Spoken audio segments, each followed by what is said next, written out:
कल के trading session के लिए निफ्टी 50 के इंडेक्स में अपने ट्रेड प्लान करेंगे और जिन जिन कॉन्सेप्ट को मैं आपको बताऊंगा ये सारी आपकी लर्निंग्स के लिए, आने वाले आपके फ्यूचर के लिए बहुत रिलायबल होगी और इसको आप लाइफ लॉन्ग अपनी ट्रेडिंग में यूज कर पाएंगे।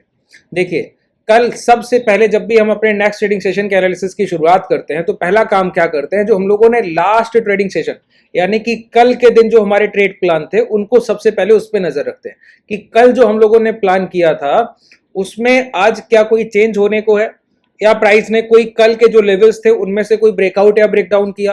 तो उसके अकॉर्डिंग जो भी आज प्राइस ने फॉर्मेशन किया है उससे हम तय करेंगे कि अब हमारा कल के सेशन का ट्रेड प्लान क्या है। देखिए, अगर आप देखें तो कल के सेशन में हम लोगों ने बात की थी कि प्राइस की पहली कैंडल जो कल के सेशन में थी उसके हाई के अबव अगर प्राइस गया इस 440 के अबव तो फिर ये 508 और फिर ये 600, अगर ये रेंज सारे ब्रेक हुए तो जो 24,800 का सबसे बड़ा रेजिस्टेंस रेंज था फिर वो ब्रेक होना बिल्कुल कंफर्म हो जाएगा। ठीक है, ये हायर साइड के लिए। डाउन साइड के लिए हमारे ट्रेड प्लान थे कि अगर प्राइस ने ये स्विंग लो 24,300 और ये 24,350 24,300 के ब्रेकडाउन की शुरुआत की तो वहां से एग्रेसिव डाउनफॉल देखने को मिलेगा, क्योंकि प्राइस इसी रेंज को लगातार अपनी पोजीशंस को बचाने की कोशिश कर रहा था। तो प्राइस ने जैसे ही 24,300 को ब्रेक किया तो क्लोज करते करते प्राइस वहां से 150 पॉइंट की गिरावट के साथ क्लोज किया। लेकिन अब इसमें एक कैच है कि प्राइस के जो मैक्सिमम मोमेंटम ये डाउन साइड आया ना, वो कब आया, लास्ट की कैंडल में 3:15 के बाद। कल के सेशन में भी मैंने आपको ये बात बोली कि अभी जिस तरीके का प्राइस स्ट्रक्चर है इसमें एडजस्टमेंट क्लोजिंग का बहुत बड़ा रोल है कि प्राइस पे अगर आप देखिए निफ्टी 50 तो 24,154 का प्राइस दिखेगा, लेकिन यहां पे जब आप निफ्टी 50 इंडेक्स देखिए तो 24,273 का क्लोज दिखेगा। तो इसमें सोचिए 120 पॉइंट, 120 पॉइंट से ज्यादा प्राइस ने अपनी क्लोजिंग को शिफ्टिंग किया। तो ये जो पूरी कैंडल का फॉर्मेशन है ये पूरा ही आप मानिए पोस्ट मार्केट में आया है, यानी कि 3:15 के बाद। देखिए, प्राइस में जो हमको निफ्टी 50 या बैंक निफ्टी किसी भी इक्विटी में जो हमको क्लोजिंग मिलता है ना, वो मिलता है जो भाव 3:15 के पास होगा। जब 3:15 हुआ होगा आपके घड़ी में, उस समय जो प्राइस चार्ट पे ट्रेड कर रहा होगा उसके पास ही क्लोजिंग मिलेगी, फिर चाहे मोमेंटम कितना भी किसी भी डायरेक्शन में क्यों ना हो गया हो। मैं आपको 5 मिनट के टाइम फ्रेम पे ले चलता हूं, फिर ये चीज आपको अच्छे से कंफर्म होगी। ये देखिए 310, ये 5:15 का कैंडल है, 308 से गिरे और 266। ठीक है, तो इसी का एवरेज प्राइस जो है वो है 270 273 जो हमको क्लोजिंग मिली, उसके बाद का ये मोमेंटम। तो आज की क्लोजिंग अगर आप देखें तो क्लोजिंग हमको एक्सट्रीम वीक दिखती है, लेकिन प्राइस ने वो एक्सट्रीम वीक क्लोजिंग को लगभग पूरा ही एडजस्ट कर लिया। तो अभी के सेशन के लिए क्या है कि जब एडजस्टमेंट, 2 पॉइंट आप समझिए, जब भी आपके एडजस्टमेंट इस तरीके होने लगे कि 3:15 और 3:30 के प्राइस में एक मेजर डिफरेंस दिखने लगे, और आपका इंडिया विक्स, कोई कमेंट सेक्शन में पूछ रहा था कि इंडिया विक्स और आई वीक में क्या रिलेशन है, डायरेक्ट एक दूसरे के रिलेटिव है दोनों। इंडिया विक्स ही बताता है कि इंप्लॉयड वॉलिटिलिटी मार्केट में कितनी होगी। अभी का अगर आप विक्स देखें तो उसी टाइम पे पहुंच गया है जो ट्रंप के टैरिफ अनाउंसमेंट के टाइम पर हम लोगों ने पहले दिन देखा था। जो 65% विक्स हाई हुआ था ना, उस समय हम 13 पॉइंट के आसपास ट्रेड कर रहे थे, वहां से हम लोगों ने 21 प्लस के हाई लगा दिए थे। आज भी विक्स जब ये प्राइस गिर रहा था तो विक्स देखिए 10% पॉजिटिव क्लोज किया है। ठीक है, अगर आप इसको डेली टाइम फ्रेम पे जाकर देखें तो ये आपको बताता है कि दोबारा आप उसी वॉलेटिलिटी के पास पहुंच गए हैं। तो ऐसा मार्केट जब आपके प्राइस में, एडजस्टमेंट प्राइस में मेजर डिफरेंस आने लगे और आपका विक्स 20 के अबव जैसा अभी ट्रेड कर रहा है, तो आप ये समझिए कि इंट्राडे में किसी भी टाइम कुछ भी हो सकता है। तो ऐसे प्राइस एक्शन में ना तो हम ट्रेंड के साथ रहते हैं, बहुत ध्यान से समझिए, ऐसे प्राइस एक्शन में जब भी आप निफ्टी, बैंक निफ्टी, कोई भी इंडेक्स ट्रेड करें तो ना तो हम अपने प्रीवियस ट्रेंड के साथ है। ऐसा नहीं है कि आप बोलिए कि आज, बहुत ध्यान से समझिए जो पॉइंट बता रहा हूं, कि आज प्राइस ने क्या किया ना कि ये लास्ट कंसोलिडेशन रेंज था, इसका लो ब्रेक कर दिया, तो आप बोलिए कि ये प्राइस की क्लोजिंग वीक हो गई। बिल्कुल, ये प्राइस एक्शन बेस्ड सेटअप है। ठीक है, प्राइस एक्शन बेस्ड आप बोलेंगे कि वीक क्लोजिंग है, एक्सट्रीम वीक क्लोजिंग है, लास्ट लो के नीचे जो ये कंसोलिडेशन चल रहा था वो ब्रेक हो गया, जो ये सेलर्स को ट्रैप किया था उनको निकलने का प्राइस मौका देने जा रहा है। तो ये सारी प्राइस एक्शन बेस्ड चीजें।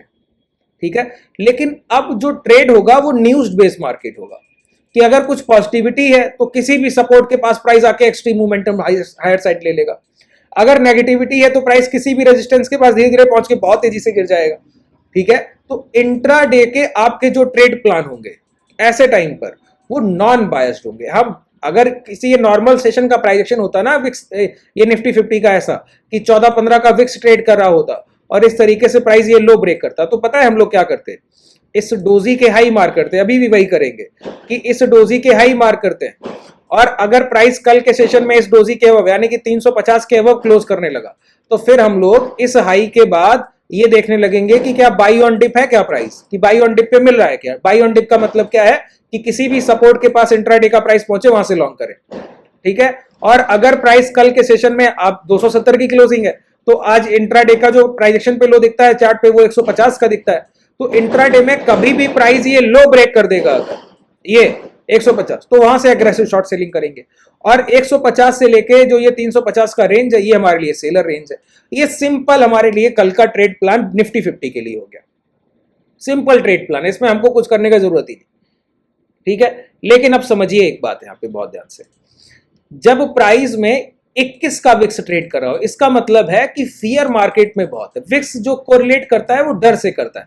अब कई लोग बोलते हैं कि मार्केट में सिर्फ गिरावट का डर होता है, नहीं, मार्केट में हायर साइड मोमेंटम का भी फियर होता है, ठीक है। अभी अभी के रिसेंट सेशन हम लोगों ने बैंक निफ्टी में ऑल टाइम हाई ब्रेक कर दिया, निफ्टी में हम इतना बड़ा मोमेंटम करके आए, तो इस पूरे कंसोलिडेशन में आप कई एक बार देखिए, अपने पिछले डेटा को उठाइए, कई एक बार आप देखिए विक्स को ऐसे लगाइए, मैं आपको दिखाऊं, यहां 23 अप्रैल से लेके अभी तक हम लोगों ने क्या गिरावट किया बताइए। 23 अप्रैल का प्राइस ये है 24,154, आज भी हम लोग वही हैं, तो उसी रेंज को कंसोलिडेट कर रहे हैं। लेकिन विक्स जरा देखिए, 23 अप्रैल से लेके अभी तक विक्स कहां पहुंच गया, 15 का विक्स आया था, दोबारा 21 हो गया। तो बाजार में डर लगातार बढ़ते जा रहा है। प्राइस ने कोई किसी डायरेक्शन में बड़ा मोमेंटम किया नहीं, बड़े मोमेंटम की तैयारी चल रही है। अभी हम बिगनिंग में है, वो प्रोसेस चल रहा है कि बिगर मोमेंटम किसी भी डायरेक्शन में हो सकता है। तो प्राइस में उस मोमेंटम के लिए फियर बहुत ज्यादा है, जो भी मोमेंटम होगा उसके लिए डर बहुत ज्यादा है। अब क्या हो कि प्राइस ये हाई ब्रेक करके मोमेंटम कर दे, तो ये जो 15 से 21 गया है, तो ये फियर को रिलेट कर रहा था, तो डर हायर साइड मोमेंटम का था क्या मार्केट में। तो समझिए कि विक्स मात्र फियर को डिनोट करता है, रिप्रेजेंट करता है। फियर सिर्फ डाउनफॉल, ये अलग बात है कि गिरावट में डर बहुत ज्यादा होता है, जब गिरावट होती है तो उसमें फियर बहुत ज्यादा होता है, लेकिन कई एक बार अप ट्रेंड में भी फियर होता है, ठीक है। तो फियर किसी भी डायरेक्शन में हो सकता है।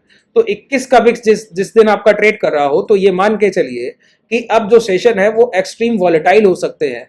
प्राइस कभी भी 5-2 मिनट की कैंडल्स में बड़ी बड़ी बॉडी साइज बना के गिर सकता है या चल सकता है। तो अभी हमको नॉन बायस्ड रहना है, और ऐसा प्राइस इंट्राडे के ऑप्शन बायर्स के लिए बहुत प्रॉफिटेबल होता है। कैसे प्रॉफिटेबल होता है सर, देखिए, आप सिर्फ सपोर्ट और रेजिस्टेंस की मार्किंग को रखिए।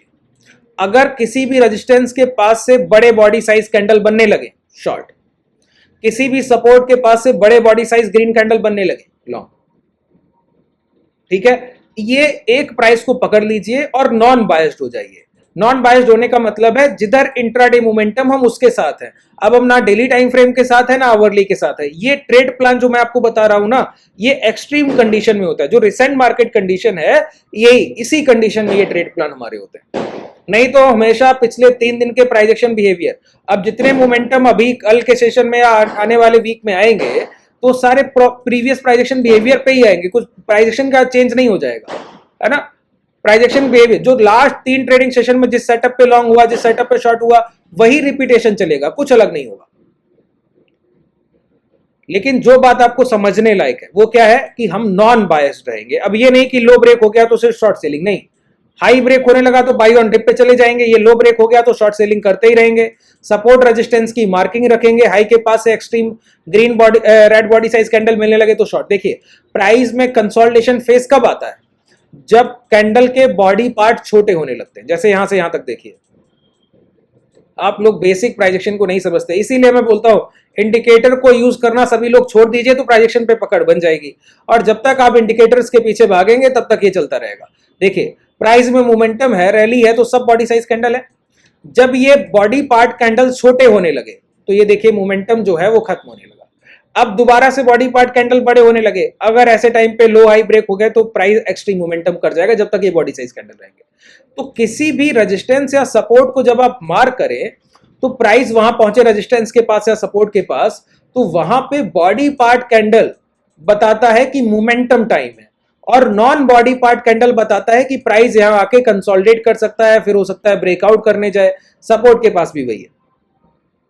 तो ये बहुत छोटे छोटे से पॉइंट्स हैं, इनको अपनी ट्रेडिंग में जरूर प्लान कीजिए। और इनमें अगर कोई दिक्कत, ये समझिए कि आपकी प्रैक्टिस के ऊपर होगा कि सिर्फ आपको नॉन बायस्ड रहना। अब ये नहीं सोचना है कि लॉन्ग या शॉर्ट, नहीं, जैसा प्राइस एक्शन बिहेवियर इंट्राडे का उसके हिसाब से ट्रेड प्लान होगा। अभी मैं अगर आपको बोलूं कि कल क्या होगा तो इस पे कोई रिलायबिलिटी नहीं होगी। कल जैसी मार्केट की ओपनिंग मिलेगी, हो सकता है मार्केट 100 पॉइंट गैप डाउन करे तो यहीं ओपन हो जाएगा, फिर प्राइस पहली कैंडल बनाने के बाद ये लो ब्रेक कर दे तो शॉर्ट करेंगे। प्राइस यहाँ पे 270 है, यहीं पे कॉस्ट की ओपनिंग करके ये हाई ब्रेक कर दे तो लॉन्ग करेंगे। प्राइस यहां आके दोबारा से पहली लास्ट कैंडल के पास बॉडी साइज कैंडल बनाए, लॉन्ग करेंगे, सपोर्ट के कंडीशन को ट्रेड करेंगे। प्राइस यहीं कहीं थोड़ा सा गैप डाउन करके डायरेक्टली साई के पास पहुंचे 350 के पास, वहां से एक बॉडी पार्ट कैंडल रेड बनाए, वहां से शॉर्ट करेंगे। ठीक है, तो ट्रेड प्लान पूरी तरीके से इंट्राडे बिहेवियर पे होगा, जो इंट्राडे का बिहेवियर होगा प्राइस पे, उस पे हमारे ट्रेड प्लान होंगे। उम्मीद है आपको बेहतर तरीके से ये सेशन समझ में आया होगा। अब देखिए, यही मैं आपको बोलता हूं, मार्केट हमेशा एक जैसा नहीं रहेगा, आपको मार्केट स्ट्रक्चर और मार्केट कंडीशन के अकॉर्डिंग खुद को ढालना पड़ेगा। अब ये प्राइस में चेंज बिहेवियर है। अभी जो हम लोग प्राइस एक्शन पे जो आज का सेशन हम लोग ये किया, ये क्या है, ऐसे सेशन ऐसे ट्रेड प्लान हम लोग पिछले सेशंस में नहीं करते थे, कल तक नहीं किए। ठीक है, अभी क्यों कर रहे हैं? अभी क्योंकि विक्स आपका 20 के अबव ट्रेड कर रहा है, ये एक्सट्रीम वॉलेटिलिटी का टाइम होता है, प्राइस कितना भी अप एंड डाउन कर देगा, ऐसे टाइम पे कुछ भी कर सकता है। ठीक है, उम्मीद है आपको बेहतर तरीके से ये सारे पॉइंट्स क्लियर हो गए होंगे। अगर इसके बावजूद अगर कोई डाउट है, देखिए पिछली बार जब ये विक्स ऐसे चल के गया था ना, आप देखिए ये मोमेंटम मिला था ना, तो हम लोगों ने क्या किया था, ऐसे टाइम पे ये मोमेंटम हम लोगों को मिला था उस टाइम पे। ठीक है, तो ये एक्सट्रीम वॉलेटिलिटी का टाइम है, हो सकता है प्राइस लो ब्रेक करे पूरा रिकवरी कर दे, हो सकता है हाई ब्रेक करे पूरा मोमेंटम हायर साइड। तो नॉन बायस्ड रहिए, ब्रेकआउट और ब्रेकडाउन को अच्छे से देखिए, इंट्राडे के प्राइजेक्शन पे बिलीव कीजिए। आज का प्राइजेक्शन अब आपके लिए सेंटीमेंट के तौर पे कल के लिए बहुत काम का नहीं रह गया, कल इंट्राडे सेंटीमेंट ही प्राइस को ड्राइव करके ले जाएगा। ये पॉइंट पे मैं बार बार जोर दे रहा हूं, ये ध्यान से सुन लीजिए। उम्मीद है आपको अच्छे से ये सारी चीजें समझ आई होंगी। अगर कोई भी डाउट रह गया हो तो नीचे कमेंट सेक्शन में बताइएगा। इस सीरीज को लेकर अगर आपका जो भी फीडबैक है, पॉजिटिव या नेगेटिव, जो भी फीडबैक है, उसको कमेंट सेक्शन में मैं जरूर चाहता हूं कि आप उसको जरूर लिखें, और अगर कोई सुधार की जरूरत हो तो उसको भी जरूर मेंशन कीजिए। मैं आगे जरूर कोशिश करूंगा कि आपकी जो भी संभावनाएं हैं उस पर खरा उतरूं। अगर आप हमारे अंडर फ्रेंचाइज अपना डीमेट ओपन करना चाहें तो उसका लिंक डिस्क्रिप्शन में है। शुभ रात्रि, धन्यवाद।